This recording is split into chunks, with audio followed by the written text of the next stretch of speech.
there, welcome to another tutorial. Today I'm going to show you how to make this hologram or slash LCD type of thing.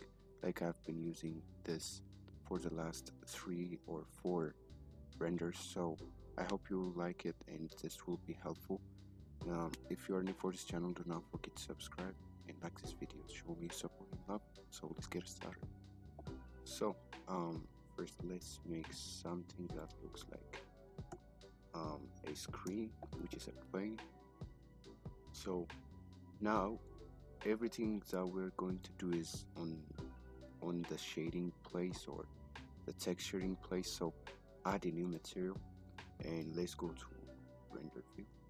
So now after going to rendered view, you need to go to under emission and decrease the strength, and now you can immediately see emission. So that's the first step that we need to do. So and then we're going to add a Voronoi texture, which is going to be driving that sense of LCD slash hologram feeling.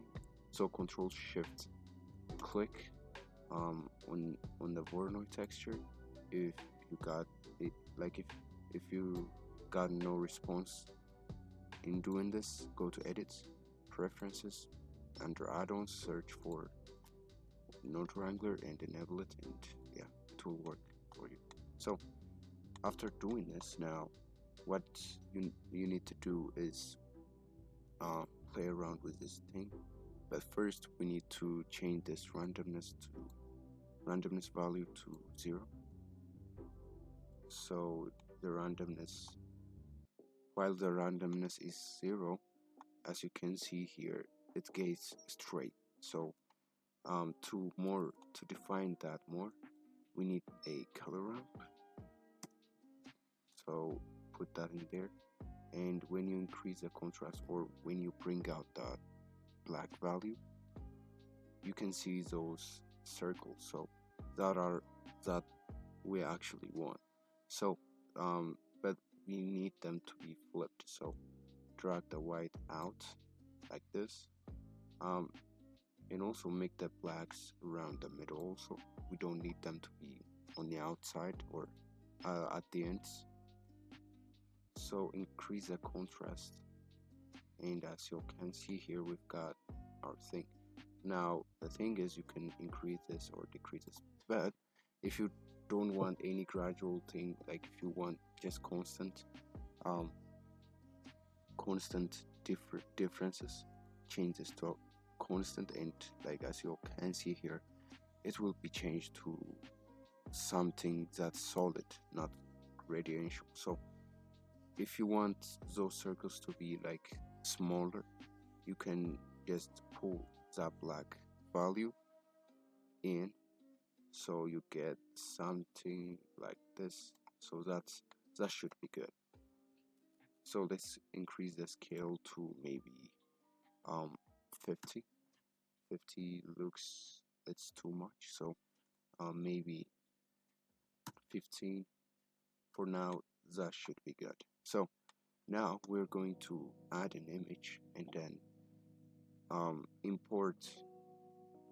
use that as an alpha and emission color data to decide where to put where to make the plane or the screen transparent or not. So let's add an image texture,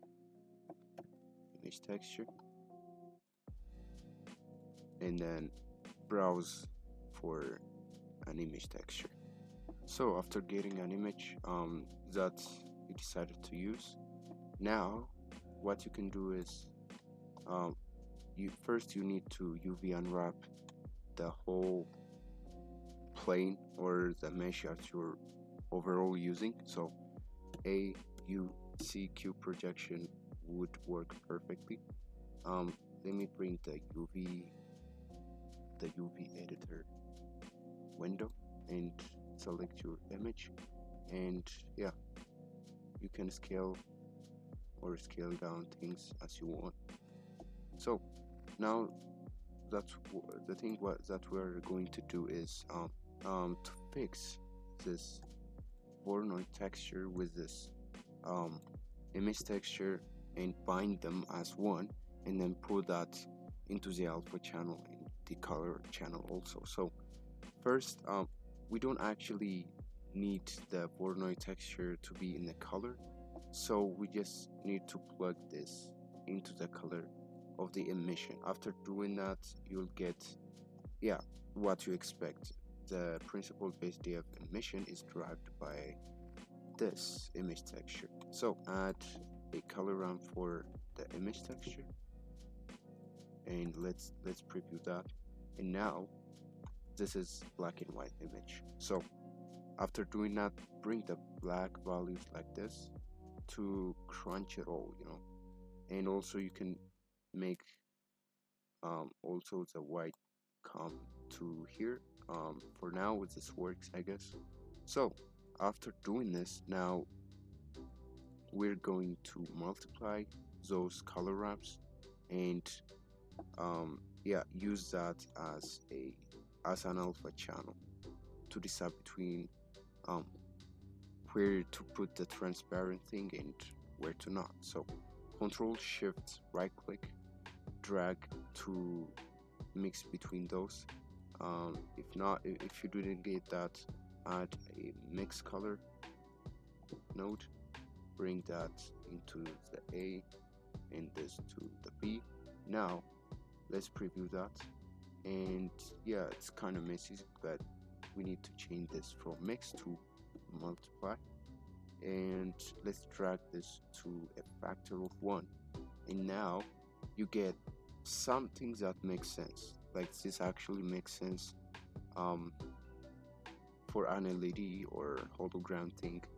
Like it's theoretical, and like it's not literally a thing, but that does the job. So now after doing this, we need to increase the scale of the Voronoi texture. So let's start by 50. So as you can see here, the scale is messing up with the color ramp, so we need to pull those black values in to decide where and where to not view this thing. So this looks a little big, so yeah, this works. So as you can see here, we've got our LED thing. You can also still increase this to maybe 100, and that's the sweet spot, I guess, for this tutorial. So after doing this, connect the multiply node with the alpha input, and now you will get something that's interesting.